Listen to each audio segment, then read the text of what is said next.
Welcome lovers, physics की दुनिया में आप सभी लोगों का स्वागत है। आज हम आपके सामने लेकर के आए हैं lecture number 3। Lecture number 1 EMF का हमने कर लिया है जिसमें डेफिनेशन पार्ट देखा था।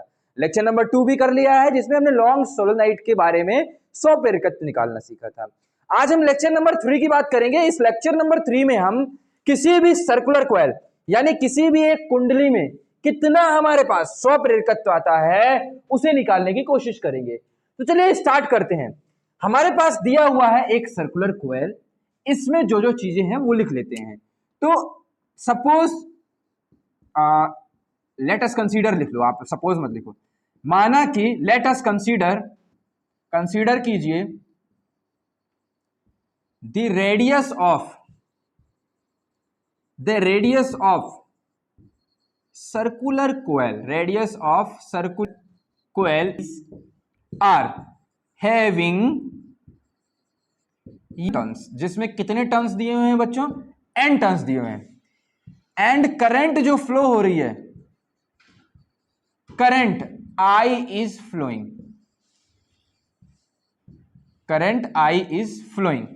करंट जो इसमें बह रही होगी वो I बह रही होगी। तो आपको याद हो जब मैंने मैग्नेट वाला चैप्टर पढ़ाया था यानी चुंबक वाला पार्ट पढ़ाया था आपको, तो उस चैप्टर में हमने ये डिस्कस किया था कि किसी भी सर्कुलर कॉइल के सेंटर पर जो मैग्नेटिक फील्ड होता है वो क्या होता है। यन तो आप समझ ही गए होगे, एक चूड़ी के ऊपर दूसरी चूड़ी, जो कि हमने पिछले लेक्चर में बताया था n नंबर ऑफ टर्न्स है, इसी के ऊपर n नंबर ऑफ टर्न्स है। तो यहां लिख लीजिए मैग्नेटिक फील्ड यानी चुंबकीय क्षेत्र, magnetic field at centre of coil. तो इस कोयल के सेंटर में जो मैग्नेटिक फील्ड होगा उसका फॉर्मूला हमें याद है, mu not an I upon 2r। Mu not an I upon 2r होता है, ये हमारा फॉर्मूला होता है। n जहां पे नंबर ऑफ टर्न्स है, इसे आप फर्स्ट इक्वेशन बोल दीजिए। जैसा कि हमने लॉन्ग सोलेनोइड में लिखा था, लॉन्ग सोलेनोइड में पहले सेंटर पर जो मैग्नेटिक फील्ड थी वो लिखा था। इसके बाद हमने फ्लक्स के फॉर्मूले लिखे थे। फ्लक्स का एक फॉर्मूला हमने एन फाई बराबर LI से लिखा था, और एक बार फ्लक्स का जो हमारे पास मैग्नेटिक फील्ड जो होता है बी, जो फ्लक्स होता है, एक और फॉर्मूला होता है इसका BA होता है। तो दो ठो मैग्नेटिक फ्लक्स के फॉर्मूले और ये तीन इक्वेशंस का इस्तेमाल करके हम किसी भी सिनहरी का हम सेल्फ इंडक्टेंस यानी 100 प्रेरकत्व निकालते हैं। तो यहां तक आपने लिख लिया होगा कि हमने एक कॉइल माना है जिसमें रेडियस r है, करंट I बह रही है, और यह नंबर ऑफ टर्न्स जो है वो n है, और जो क्षेत्र बिंदु पर सेंटर पर जो मैग्नेटिक फील्ड यानी चुंबकीय क्षेत्र होता है वो mu not an I upon 2r होता है।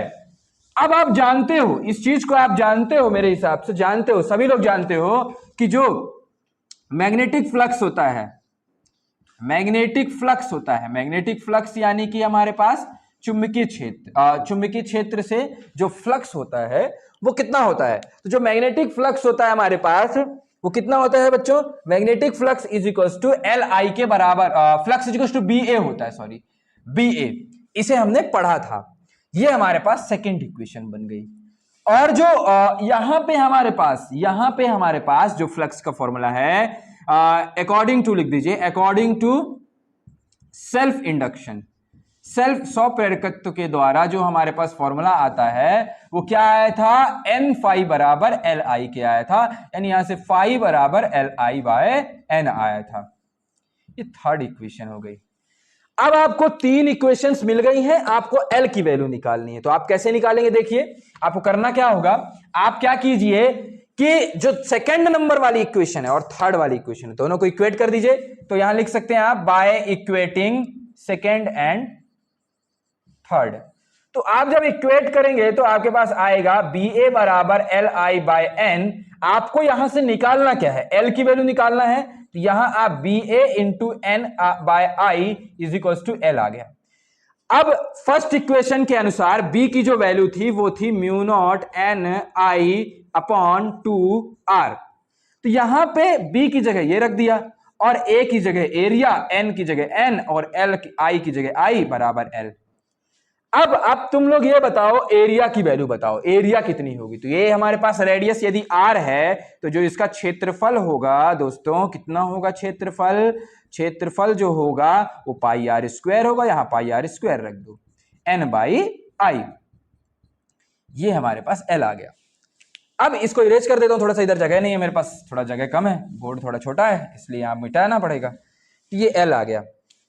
अब अगर हम इसके आगे बढ़े तो आप देख रहे होगे जो चीजें कट रही हो तो काट दो, एक R से एक R कट गया, I से I कट गया, तो यहां क्या बचेगा, और ये N मल्टीप्लाई होकर के म्यू नॉट N स्क्वायर बन जाएगा। तो म्यू नॉट N स्क्वायर, और ऊपर क्या बचा, पाई बचा, mu naught N square pi, और एक स्मॉल r बचा क्योंकि एक r नीचे से कट गया था, अपॉन 2 बराबर L।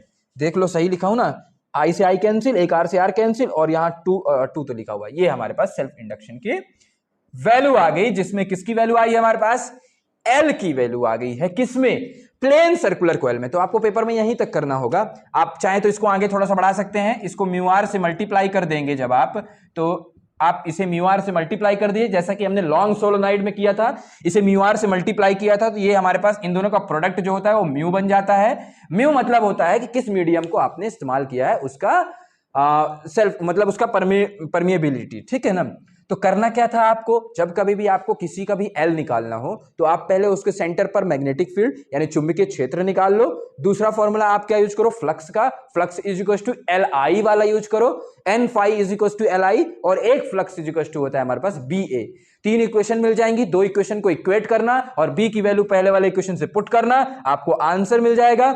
अब यही था हमारा plane circular coil. I think आपको यहां तक समझ में आ गया होगा। मिलते हैं नेक्स्ट लेक्चर में। लेट्स विजय करने के बाद डन भैया जरूर भेज दीजिएगा। Thank you lovers.